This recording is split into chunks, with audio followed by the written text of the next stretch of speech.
We're hanging here with Emmett Craz-E Cannon. Emmett, thanks for joining on the most important podcast in the world. Thank you for having me on the most important podcast in the world. I feel privileged already. I mean, no better person than you. You actually are the first guest that we've had mentioned on a previous episode. We had Antoine McNeil, and he mentioned you as somebody who was around when he was getting his start. And that's actually something I've heard a lot of from a lot of people around the Beloit and Janesville area. Your name comes up a lot. So I'm really happy to have you here. So we're going to dig into some things I think other people need to hear. I always like talking to people from the Beloit and Janesville area because there's so much that's going on here that people don't know about. And that includes a lot of what you do. So let's start from the beginning, if it's possible. Where did comedy all start for you? Where did the path for comedy start for you? First and foremost, I believe now years later, or knowing that it comes natural to me. Anybody around me knows that I'm just naturally funny. But during my youthful years, being a class clown, doing things that was considered acting out as a kid, but now is part of my storyline when I'm on stage. So just being a kid, being a class clown, being funny amongst my friends and family, but really it hit when I was in high school and I decided to be in a talent show. And I really didn't even know what stand-up comedy was, but I just said I wanted to put some stuff together and do it all at once. And then I did that, and I won the talent show. And I had one of my friends, her father, came up to me. He was a promoter. His name was Eugene Relaford. He has passed away as of now, but he became my first manager. He came to me after the show and said, "I got it." And I was like, "Yeah, I did got it. I do have it. I won this $100. He's like, "No, you have it." So he saw in me early that I had the knack to be a comedian at the way I put my jokes together and then my stage performance. And from there, I started doing comedy at 16. You know, he was promoting me to do certain things. So from there on, it just took off for me. Yeah, he's worked with all of us a lot. Very funny guy. He's been all over the place. He's been out in Subterranean. He's been out in Mary's Place. Please welcome to the stage, Mr. Emmett Craz-E Cannon.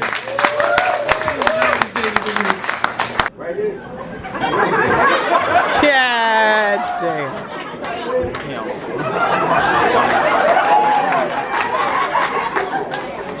You little juicy juice.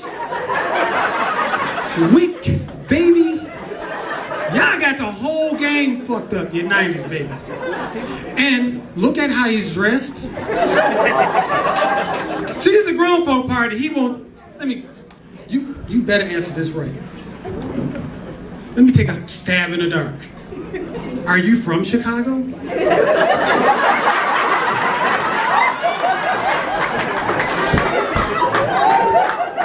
Just want to throw that out there.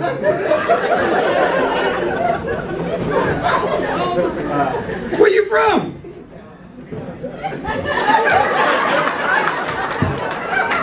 Thank you, that's my time. I knew you weren't from Chicago because you look like a tourist. You get you some Bucky Badger gear. But y'all ain't finna bullshit me, okay? I done drove a long way, 4.5 hours. I done went through a damn time change, a damn weather change. I done went through about 17 damn tolls. I done came down here on bogus license. I didn't even let my damn PO go. I was out of state. Forgot my weed. I got 2 cigarillos in my pocket. And y'all want to act like you don't want to get up and love? This is bullshit. I know where I'm at. Hold on. I'm at. gotta trust me first. Hit the floor. I pull out something, y'all. I'm gonna represent wherever I'm at.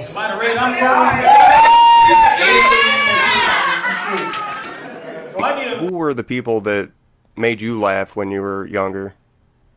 You know what? I throw people off. I could say, the Richard Pryors, the Eddie Murphys, things like that.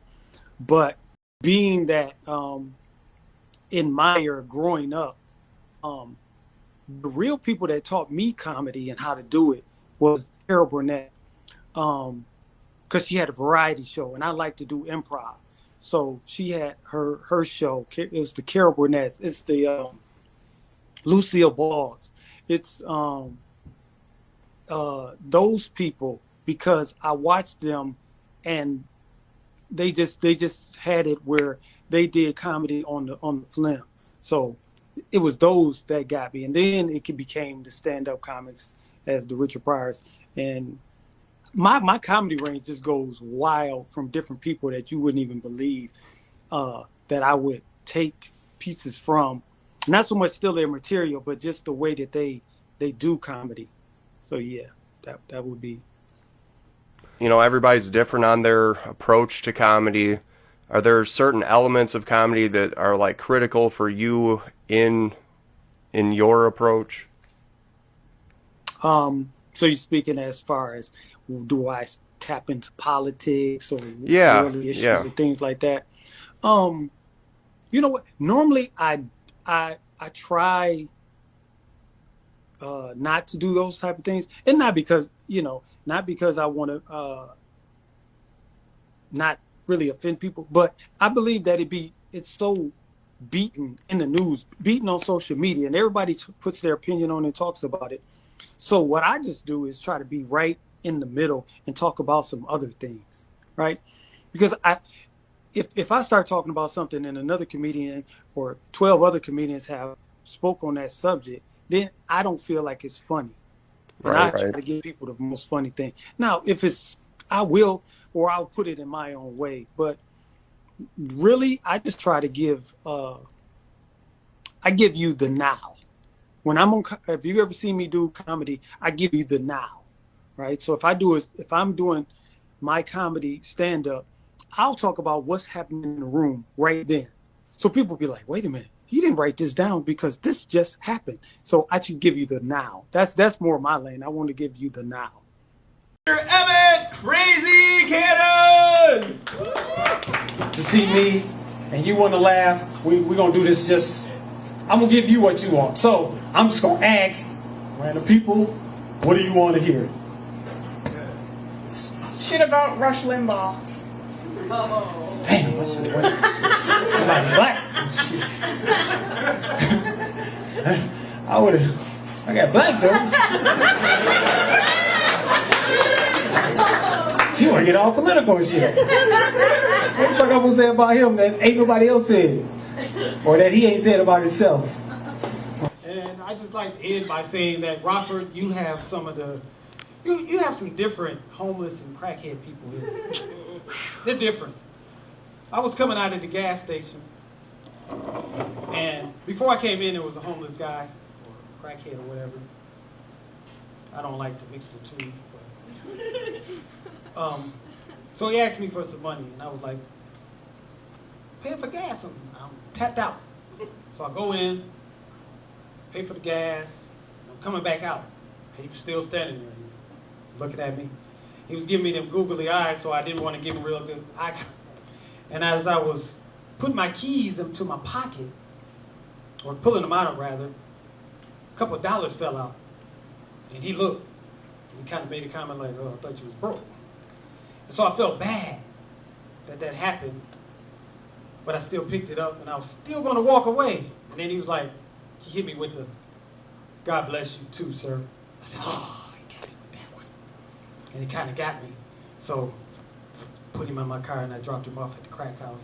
I paid for his crack. I think that alone going to get me into heaven. On the curb. But you've been a real good crowd. I won't take no more of your time. My name is Craz-E. Thank you. that also came across, when you first came on my radar, I was just coming to Janesville Community Radio. Before that, I was podcasting. Here I am back to podcasting. But the time at the radio station, there's so many awesome memories. I engineered for you guys on BcityBfunny a couple times. I can't even tell you how cool that opportunity was, because you guys not only made me laugh, but I was looking for experience doing something like that, getting to help comedians.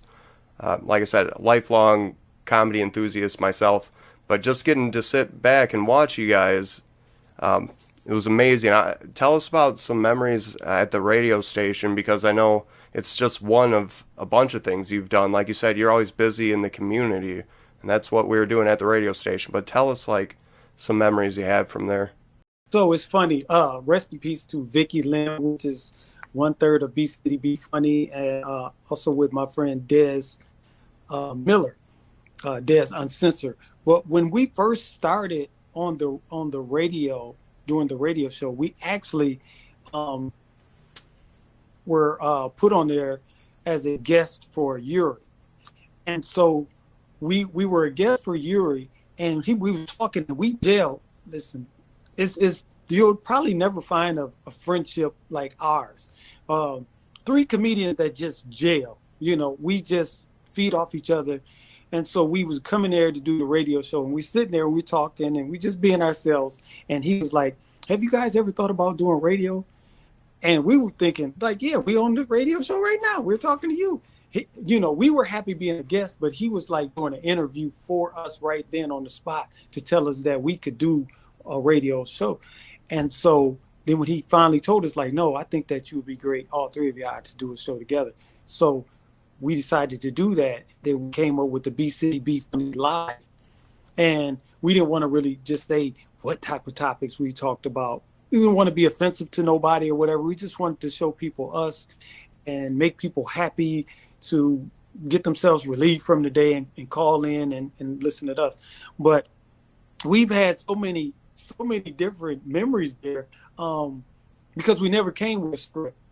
And so when you were there, when Paul was there engineering, and anybody who was there engineering, we just came in there, I think, and we was ahead of our time, because we came in there and we did the show, but we was like, I think people want to see how because we were doing all kind of antics and dancing and stuff. So it was like, we want to see we want people to see us in the studio. So that's what we started doing live.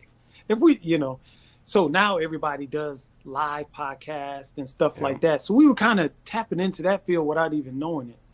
But yeah, it's so many things. If you go back on the BcityBfunny Live, our page, you will see little clips of videos of where we were dancing and singing songs together, just doing whatever, just having fun. But yeah, that was a great experience, and everybody that we work with, I thank them and still have memories of them. That was a good time.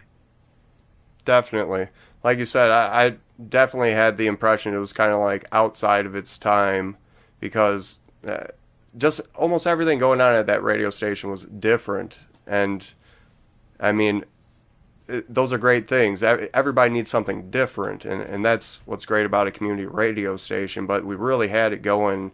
You guys had it going with that, and like you said, unscripted. You just came in there. I watched it happen. Everybody just came in, sat down for 15 minutes before it went on air. You guys would go on air and kill it for 2 hours on a Sunday. And then we spent off of that, because then he got her own segment of a show, which was called Wild, and it was women on women. And so she always was about empowering women, Talk about something we need right now, right here. I could never see why it didn't go so much further. Like I said, it was ahead of the time. But right now, people are doing that. Like you said, they're streaming and podcasting, and it's just so crazy. You guys really were ahead there. But so I want to ask you some other stuff. I know everybody faces challenges, but everyone's unique in how they handle them. And I wanted to ask you, how do you handle obstacles and the challenges that life brings us?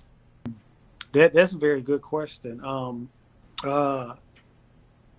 Being centered in my beliefs, in my faith, that helps. But and who you surround yourself with, right?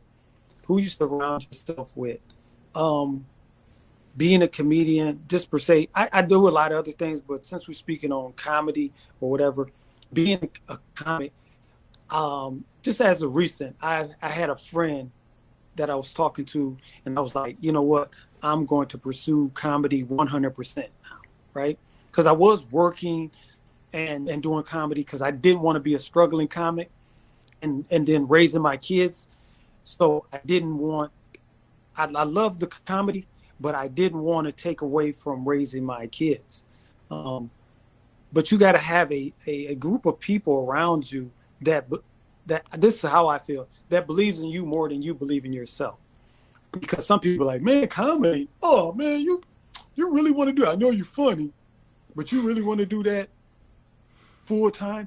Well, then how do you get the Steve Harveys? How do you get the Kevin Harts? How do you get the Mike Epps? How do you get any of these comics to the level that they're on? They started from somewhere, but they started not only believing in themselves, but they have a team around them that believes in them, because you're going to need managers. You're going to need this vehicle to push you, to get you there, you know? So those are things that I try to, but yeah, it is, you will have frustrating days because people don't understand to be a comic, you have to be a different individual. I have to go into a room full of people that don't know me, that's going through their day to day. And I have to have the ability and the gift to go into each one of them and make them laugh. Right. That is not an easy thing. Some people think, oh, I'm funny, I can get on stage. Until they get on stage, let me say, wait a minute, I can't do this. So I then need somebody to entertain me too, because if I'm giving all my energy to you and you and you, then I need somebody to replenish that. So you just try to find a even balance, but the love of it, I know that it's come with strife, but if you know that, and this goes with any comedian, if you love it, you're gonna have to deal with the negative side of it too, with different things. Right.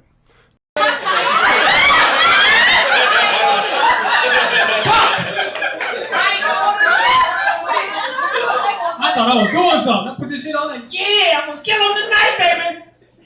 Same shit I had on last time. I noticed that when you walked in. I made a comment about the black and white American flag, and you're talking about a black and white. Yeah, I don't think that's the comment you made. I don't think that's it. So, just so don't fuck nobody's day up, like, damn, what's this like? I got to say. So I was going to ask you, outside of comedy, what are the things that keep you in balance in life? Or, you know, we always have other things that motivate us or keep us centered. What are those things for you? Different things that I don't even, some people would know, and some things that don't even talk about, because I don't want to be, I believe that when you do certain things, I don't do them for accolades or something like that. So there's going to the nursing homes, visiting with those people sick and shut in, trying to do things with the youth in the community, whether that's at the Boys and Girls Club, whether it's just mentoring. I've done mentorship, speaking at the city council for different things that I see that needs to be done in the community, aligning myself with different organizations that feel the same way that I do about different issues. Right. I don't want to just be a person that talks about certain things, like at the schools, and be like, oh man, these kids they're doing this and this and this, but not being a part of it. Right. So how can I help out instead of just talking down on different situations? So one thing I remember about you, it was maybe my first or second campaign, somewhere maybe in between. I don't want to, for viewers and listeners, I don't measure everyone this way, but you did reach out to me. You had some kind of question about me being active in terms of politics. anybody that reaches out around here or keeps an eye on what's going on locally, at least, it takes a lot to do that. I don't think everybody does that.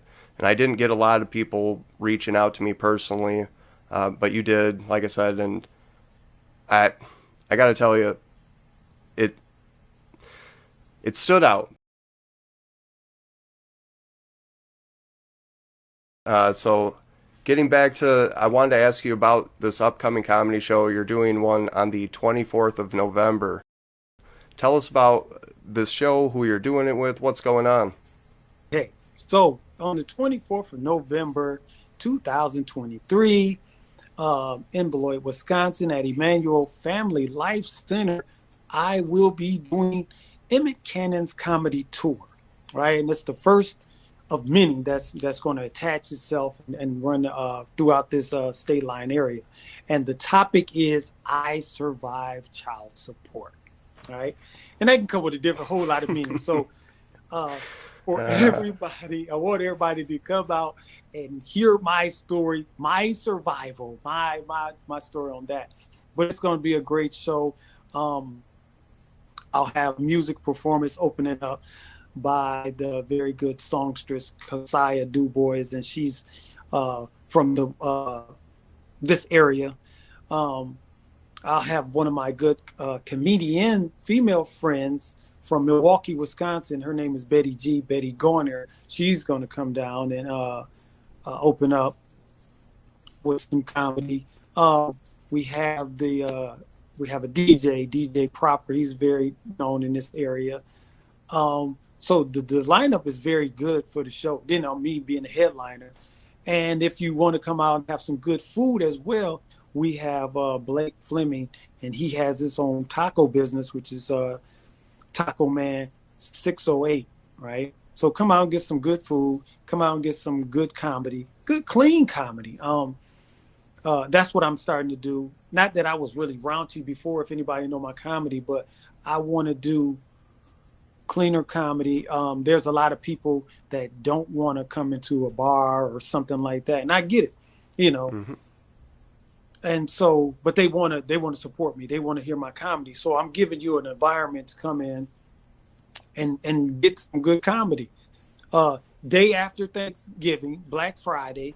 So come and burn up some of them holiday calories. Everybody wants something to do around the holiday while all families in town or whatever. So this is something to come out and bring the family, you know, have a date night, have a girls' night. Just come out. It's on a Friday, and it's the doors open from at 7. Show starts at 7:30. Come out, have a couple hours of good fun, and then you can go enjoy the rest of your weekend. That's right. Hey, so I ask everybody on the show to kind of wrap things up. Everybody's got something different to say when it comes to an important message, but you know, what's one message or something important you'd like to leave people thinking or consider? I would say that at the end of the day, and what was my quote yesterday? I told a friend yesterday, I said, create your tomorrow today. Create your tomorrow today. So if you're not having a good day today, still put it in your mind that tomorrow is going to be better, right? Because especially now during the holiday season and all of that, depression kicks in with different people and all of that, and they can't really see their way, and it gets kind of murky. So my whole thing is create your tomorrow today. Appreciate you, Reese. Appreciate what you're doing. I appreciate you having me on your podcast. Keep doing bigger and better things. Absolutely. You too, Emmett. Thanks again. Appreciate it. Okay. Thank you. Craz-E. And who else? We got And a nice white Tracy. photo. And I guess Tracy for the Video night. bomber. She's like the first person to ever video bomb. Didn't want to be. Oh, I'm trying to photo bomb. Then she want to be scared. What did I get myself Scared. into? She ain't never scared. This could have been She black ain't porn. never scared. I ain't could've been- scared. I live in Beloit. I ain't scared. I'm born and raised in Beloit. Okay, then stay tuned for the All next right. video.